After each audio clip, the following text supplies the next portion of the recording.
CP smart classes में एक बार फिर से आप सभी लोगों का बहुत बहुत स्वागत है। आज के इस वीडियो में हम लोग अंतर्राष्ट्रीय घटनाक्रम से संबंधित महत्वपूर्ण करंट अफेयर्स देखेंगे। इससे 5-6 सवाल तो आते ही आते हैं, तो बहुत महत्वपूर्ण फैक्ट हैं जो परिवर्तन हुआ है हाल ही में, वो सारा मैंने इसमें कवर किया है। तो आप वीडियो को पूरा ज़रूर देखें, बहुत इंपॉर्टेंट है और ये पार्ट 1 है। इसके अलावा और भी पार्ट आएंगे, जो मोस्ट इंपॉर्टेंट फैक्ट रहेगा मैं सारा इसमें कवर कर लूँगी। आपका एक भी सवाल इससे बाहर नहीं जाएगा अंतर्राष्ट्रीय घटनाक्रम का। तो पहला प्रश्न है, संयुक्त राष्ट्र संघ ने खाद्य और कृषि संगठन के अनुरोध पर वर्ष 2021 को किस अंतर्राष्ट्रीय वर्ष के रूप में नामित किया है? यानी यूएनओ ने एफओए के अनुरोध पर 2021 को किस वर्ष के रूप में घोषित किया है? तो फलों और सब्जियों के अंतर्राष्ट्रीय वर्ष के रूप में घोषित किया है। तो ऑप्शन ए इसका राइट आंसर है। अगले प्रश्न की तरफ चलते हैं। जुलाई 2020 में भारतीय मूल की चंद्रिका प्रकाश संतोखी को किस देश का राष्ट्रपति चुना गया है? बहुत इंपॉर्टेंट है, इस टाइप के सवाल पूछे जाते हैं। तो भारतीय मूल की जो चंद्रिका प्रकाश संतोखी हैं, उन्हें किस देश का राष्ट्रपति चुना गया है? तो वो राइट आंसर है आपका सूरीनाम। तो मैप में सूरीनाम आपको देखना है, सूरीनाम कहाँ पे है, राजधानी क्या है। अगला प्रश्न देखते हैं। 22 अप्रैल 2020 को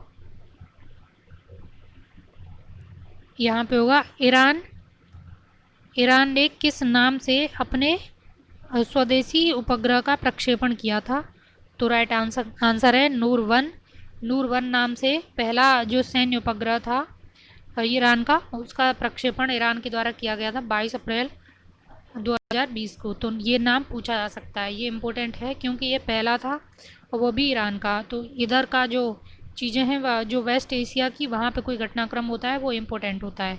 अगला प्रश्न है, 25 जुलाई 2020 को अमेरिका के टेक्सास प्रांत से टकराने वाले चक्रवाती तूफान है। तो बहुत इम्पोर्टेंट है ये, हरिकेन हन्ना नाम का जो तूफान था, वो जो टकराया था अमेरिका के टेक्सास प्रांत से, तो उसका नाम था हरिकेन हन्ना।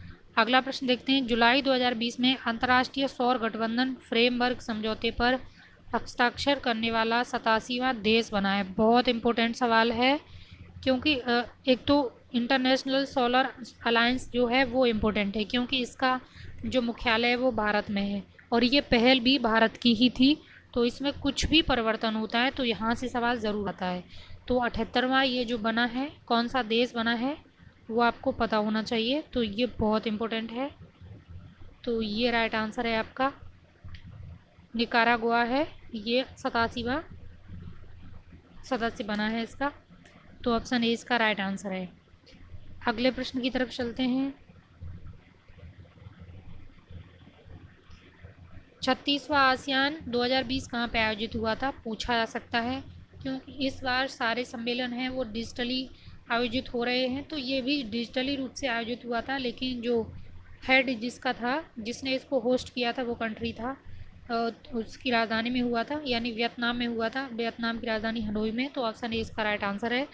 जैसे इस बार सारे जो सम्मेलन हैं वो सब डिजिटली हो रहे हैं, तो डिजिटली हो रहे हैं, फिर भी उसका होस्ट कंट्री पता होना ज़रूरी है क्योंकि सबको, अक्सर लोग को लग रहा है सारे कैंसिल हो रहे हैं। कैंसिल कोई नहीं हो रहा है, सब हो रहे हैं लेकिन डिजिटली हो रहे हैं, इसलिए यहाँ से सवाल आ रहे हैं। ऐसा अखंड शिक्षा अधिकारी में भी पूछा गया था। इसलिए मई 2020 में कोरोना वायरस महामारी को समाप्त करने की घोषणा करने वाला यूरोपीय देश है। तो पहला यूरोपीय देश जो बना है वो कौन सा है? तो स्लोवेनिया है। अब आप इसकी राजधानी कमेंट बॉक्स में बताना, इसकी राजधानी कहाँ है। अगला प्रश्न है, ईरान सरकार ने हाल ही में अपनी मुद्रा रियाल्स का नाम परिवर्तित करने का निर्णय लिया है और दूसरा नाम क्या है इसका, मतलब नाम क्या रखा जाएगा इसी का, रियाल्स का? तो नाम इसका दूसरा रखा जा रहा है टोमिन या तोमन। तो ऑप्शन बी इसका राइट आंसर है, ये पूछा जा सकता है। अगला प्रश्न है, हाल ही में किसे न्यू डेवलपमेंट बैंक का नया अध्यक्ष नियुक्त किया गया है? बहुत इंपॉर्टेंट है, मार्कोस ट्रेजो को न्यू डेवलपमेंट बैंक का नया अध्यक्ष चुना गया है। अगला प्रश्न देखते हैं। 22 अप्रैल 2020 को मनाए गए पृथ्वी दिवस की थीम थी, तो जलवायु कार्रवाई है वो पृथ्वी दिवस की थीम थी। यहाँ से एक तो पृथ्वी दिवस कब है वो भी पूछा जा सकता है, थीम क्या थी वो भी पूछा जा सकता है, तो इसलिए दोनों तरीके से आपको याद कर लेना है। तो आज के वीडियो में इतना ही। अगले पार्ट में हम अगला, मतलब मोस्ट इम्पोर्टेंट जो टॉपिक हैं, मोस्ट इम्पोर्टेंट फैक्ट हैं या कॉन्सेप्ट है अंतर्राष्ट्रीय घटनाक्रम का, वो लेके आएंगे। तो ये पार्ट 1 था। अगले पार्ट में आपसे फिर मिलेंगे, तब तक के लिए धन्यवाद।